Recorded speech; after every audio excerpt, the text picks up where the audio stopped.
College ಆವರಣದಲ್ಲಿ BCM ಬಾಲಕರ hostel ಆರಂಭ ಮಾಡುವುದನ್ನು ರದ್ದು ಮಾಡಿ ಬೇರೆ ಕಡೆ ಹಾಸ್ಟೆಲ್ ಆರಂಭ ಮಾಡಲು ಒತ್ತಾಯಿಸಿ ಜನಸ್ಪಂದನ ಸಭೆಯಲ್ಲಿ ಮನವಿ. ಕೊಪ್ಪಳ ಜಿಲ್ಲೆಯ ಭಾರತ್ ವಿದ್ಯಾರ್ಥಿ ಫೆಡರೇಷನ್ ಎಸ್ಎಫ್ ಜಿಲ್ಲಾ ಸಮಿತಿಯು ಇಂದು ವೆಂಕಟಗಿರಿಯಲ್ಲಿ ನಡೆದ ಜನಸ್ಪಂದನ ಕಾರ್ಯಕ್ರಮ ಜಿಲ್ಲಾಧಿಕಾರಿಗಳ ಅಧ್ಯಕ್ಷತೆಯಲ್ಲಿ ನಡೆಯಿತು.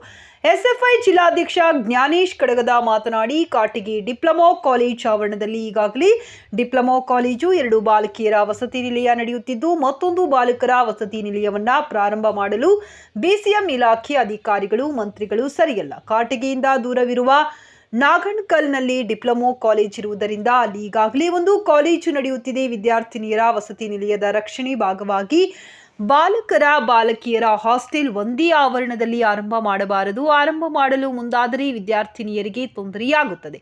ಹೆಣ್ಣು ಮಕ್ಕಳ ರಕ್ಷಣೆ ಮಾಡಬೇಕಾದ ಕೆಲಸ ಇಲಾಖೆಯದ್ದಾಗಿದ್ದು ಕಾಲೇಜು ಬಾಲಕಿಯರ ಹಾಸ್ಟೆಲ್ ಪಕ್ಕದಲ್ಲಿ ಡಿಪ್ಲೊಮಾ ಕಾಲೇಜ್ ಆವರಣದ ಒಳಗಡೆ ಬಾಲಕರ ಸರಿಯಾದ ಬೆಳವಣಿಗೆ ಅಲ್ಲ. ಆದ್ದರಿಂದ ಕೂಡಲೇ ಸಂಬಂಧಪಟ್ಟ ಇಲಾಖೆ ಅಧಿಕಾರಿಗಳು ಕಾಟಿಗಿ ನಗರದಲ್ಲಿ ಯಾವುದಾದರೂ ಬಾಡಿಗೆ ಕಟ್ಟಡದಲ್ಲಿ ಬಾಲಕರ ಹಾಸ್ಟೆಲ್ ಬಿಲ್ಡಿಂಗ್ ಹುಡುಕಿ ಅಲ್ಲಿ ಆರಂಭ ಮಾಡಬೇಕೆಂದು ಜನಸ್ಪಂದನ ಸಭೆಯಲ್ಲಿ ಮನವಿ ಮಾಡಿಕೊಂಡರು. ಮನವಿ ಸ್ವೀಕರಿಸಿದ ಐಸಿಯವರು ಕೂಡಲೇ ಬೇರೆ ಬಾಡಿಗೆ ಕಟ್ಟಡ ಹುಡುಕಲು ಬಿಸಿಎಂ ಅಧಿಕಾರಿಗಳಿಗೆ ಸೂಚಿಸಿದರು. ಕಾಟಿಗಿ ನಗರದಿಂದ ಸುಮಾರು 5 ಕಿಲೋಮೀಟರ್ ದೂರವಿರುವ ನಾಗನಕಲ್ನಲ್ಲಿ ಹಾಸ್ಟೆಲ್ ಮಾಡಬಾರದು. ಆದ್ದರಿಂದ ಕಾಟಿಗಿ ಟೌನ್ನಲ್ಲಿ ಹೊಸ ಬಿಲ್ಡಿಂಗ್ ಹುಡುಕಿ ಆರಂಭ ಮಾಡಲು ಒತ್ತಾಯಿಸಿದ್ದಾರೆ. ಇಲ್ಲವಾದಲ್ಲಿ ಉಗ್ರ ಹೋರಾಟಕ್ಕೆ ಕರೆ ನೀಡಬೇಕಾಗುತ್ತದೆ ಎಂದರು. ಈ ಸಂದರ್ಭದಲ್ಲಿ ಜಿಲ್ಲಾಧ್ಯಕ್ಷ ಜ್ಞಾನೇಶ್ ಕಡಗದ, ಕಾರ್ಯದರ್ಶಿ ಬಾಲಾಜಿ, ನಾಗರಾಜ್, ಇತರರು ಉಪಸ್ಥಿತರಿದ್ದರು.